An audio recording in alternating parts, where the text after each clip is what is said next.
Good morning. Myself, Ashutosh Pawan, Faculty, Department of BCA, Harprasad Das, Jain College, Ara. In today's video lecture, I am going to discuss a topic from BCA second semester course.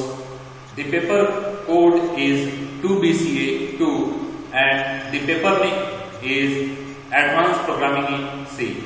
The topic that I am going to discuss today is function.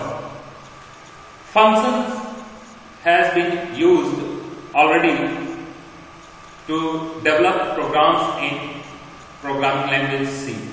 In your first semester syllabus, you have studied programming in C and you have developed or created too many programs practicing different concepts of the syllabus of the paper programming in C.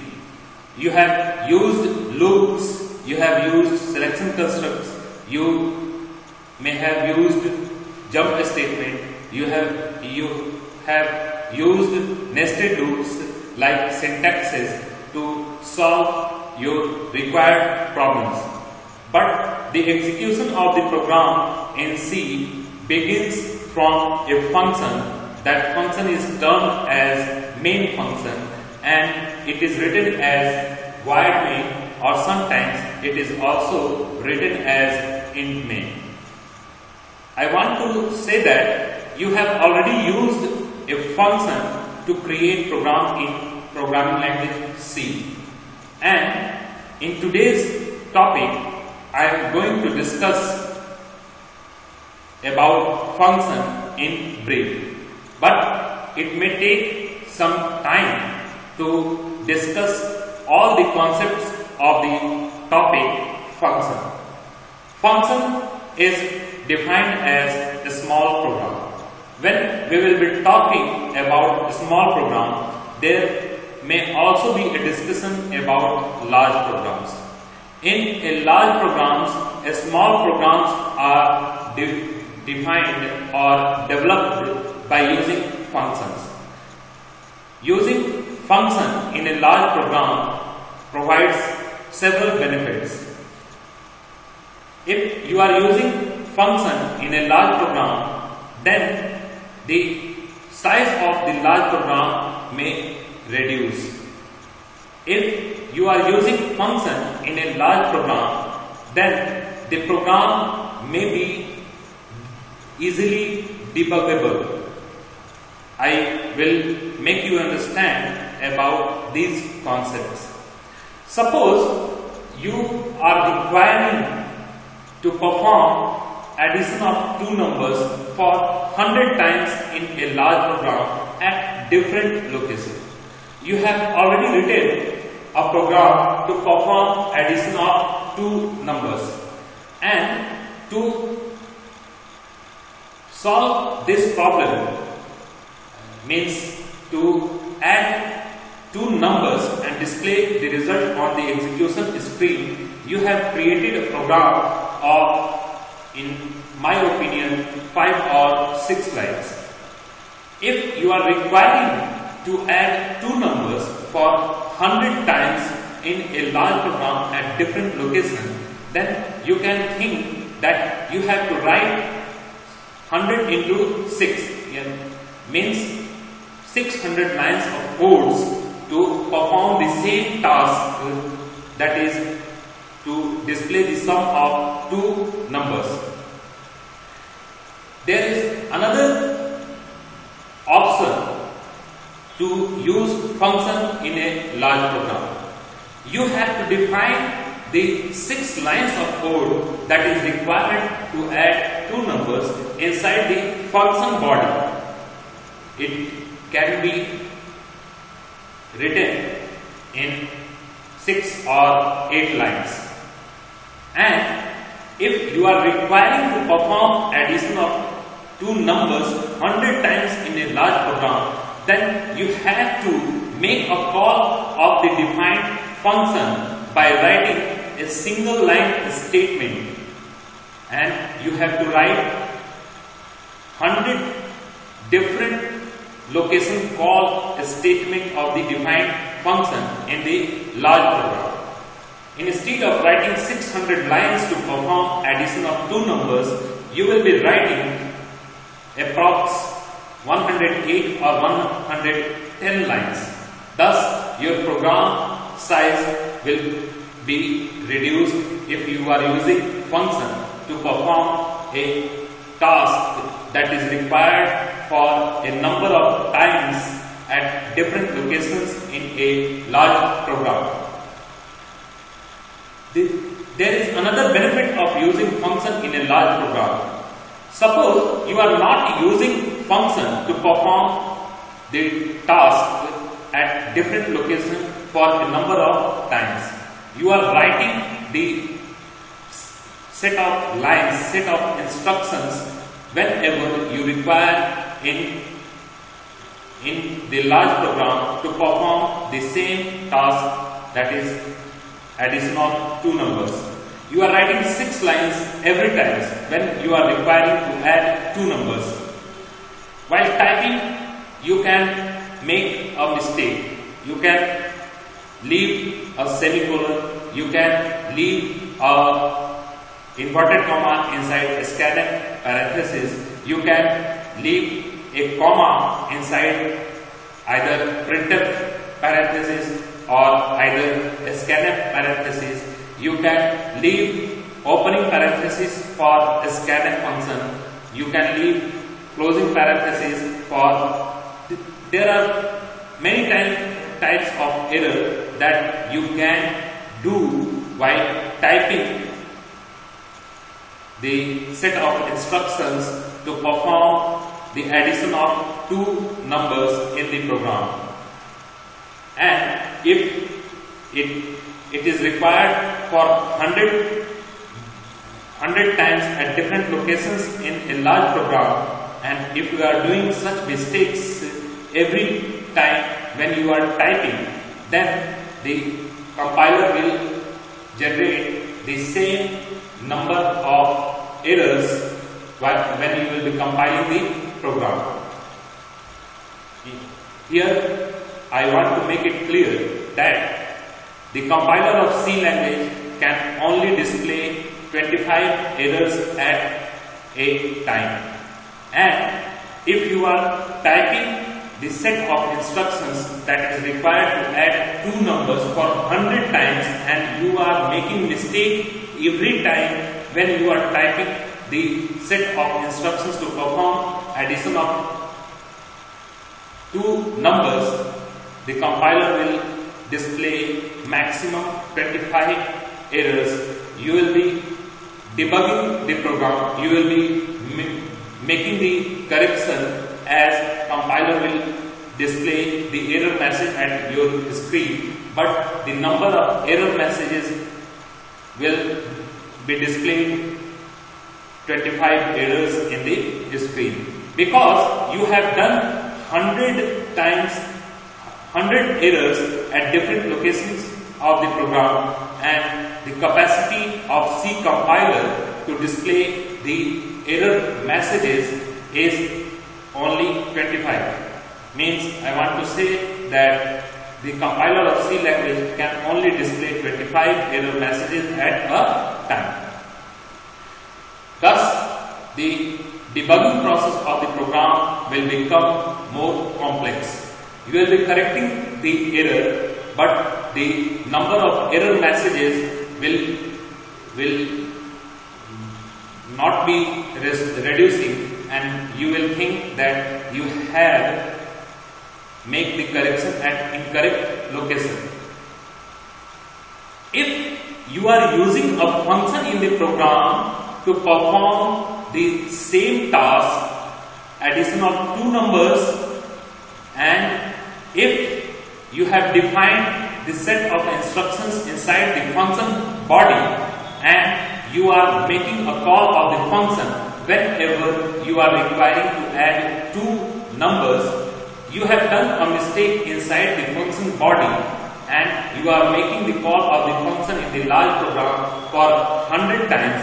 The compiler will also display in this situation maximum 25 errors. If you have made the call of the defined function for 100 times in the large program, but the compiler will display only 25 error messages. When you will be correcting the error inside the function definition body, and after making the correction, when you will be compiling your program again, all the errors will be removed.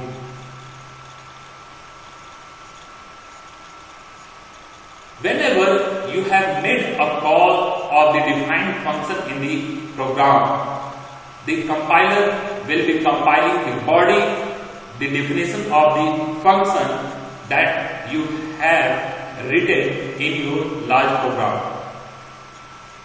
If you have made the call of the function for 100 times, when the compiler will be compiling the calling statement of the function, every time the compiler will refer to the body or to the definition part of the function, and you have made a mistake inside the function body, you have left a semicolon, or you may have left the inverted comma, or you may have left opening or closing parenthesis.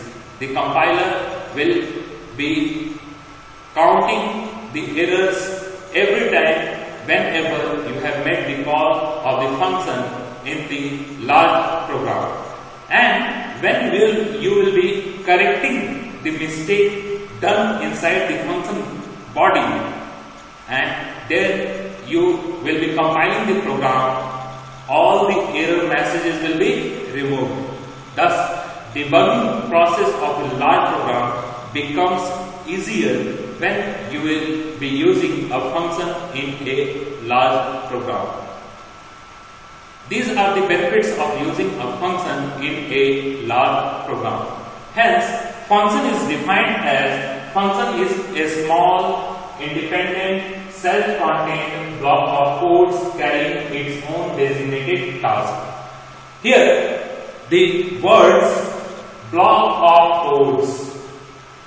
Block of codes can be replaced with the words set of instructions. Set of instructions.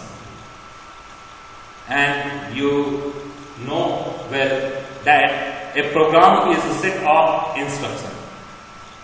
A program is defined as a set of instructions. Hence, function is a program, but it is a small program. Self-contained. Self-contained means the task that the function has to perform in the program will be defined inside its own body.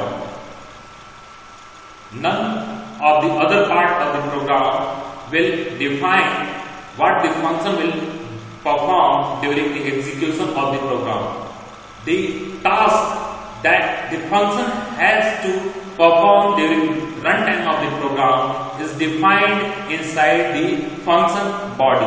And to create the body, you have to use curly bracket open and close. And function is defined by using the curly bracket open and close. And the task that the function has to perform in the program is written inside these curly bracket open and close. Hence, function is defined as self-contained block of codes, and function carry its own task. Function cannot perform other task or any other action during the run time of the program. The codes, the set of instructions that you have written inside the function body will be executed during the run time of the program. And what type of statement you have written inside the function body will decide what job or what task will be performed by the function. Okay? You already know that there are two types of languages. One is low level language and other is high level language. High level language is also classified in two types of languages. One is procedure oriented programming language and other is function based programming language. C is a function based programming language. Hence, the main focus of the compiler of the C language is on function. And you have also been taught that there is a demerit of function based programming language, that function based programming language does not focus on data security, and hence other type of programming languages like object oriented programming languages have been developed. C is a function based programming language. Hence, you have to define a function properly in a C program. This means that you have to follow all the syntaxes for a statement that is required to perform your required task. In C, there are two types of functions. One is SDFs. SDFs means system defined function. In C, there are two types of functions. One is system defined function and other is UDFs, user defined functions. I will now discuss first of all about system defined function, SDFs. SDFs are also known as built-in functions. All the SDFs, system defined functions, had been defined inside C language. The developers of C language has defined all the system defined functions, and you need not to define any of the system defined functions. What you have to do? You have to use the system defined function to perform your required task. Hence, you have to consider that what action you have to perform, and you have to know that which system defined function will be used to perform your required task. And you need not have to define any of the system defined functions. If you are requiring to produce output of some data, then you have to use some of the system defined functions that had been defined by the developer to produce the output of the data in a C language program. I will discuss it about latter part in the video lecture. Hence, system defined functions are also called as built-in functions or predefined functions.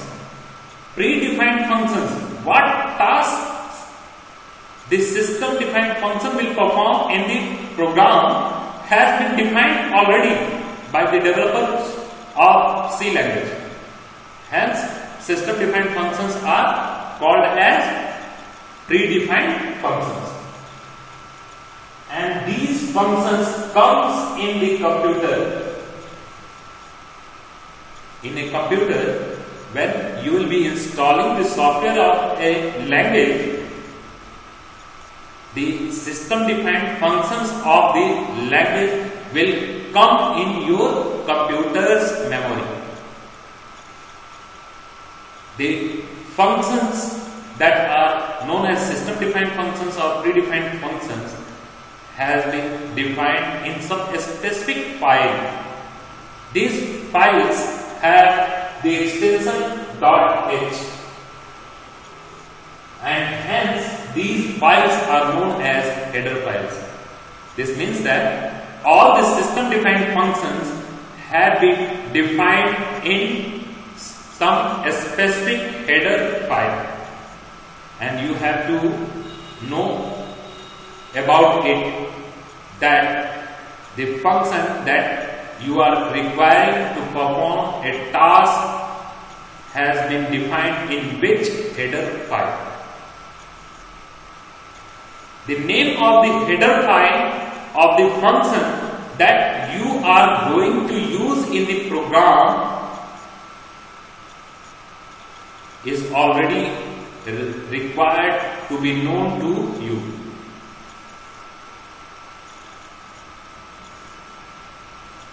Another term that I have written on the board is to use any SDL, certain information about it should already be known to the programmer.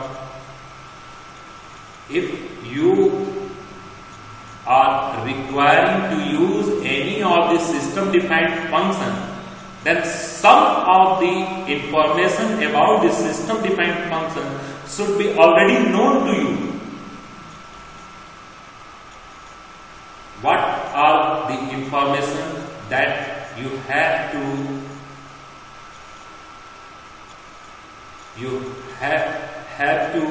know about a system defined function are, first of all, you have to know about the proper name of the function.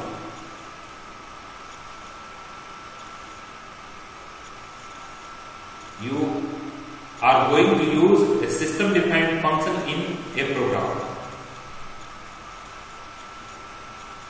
What task you have to perform in the program by using a system defined function should also be known to you. Suppose you have to perform output of data, then you have to know which named function will produce the output of data. There are too many functions defined in separate header files of C language, and in a header file there are a number of functions defined, such as in a header file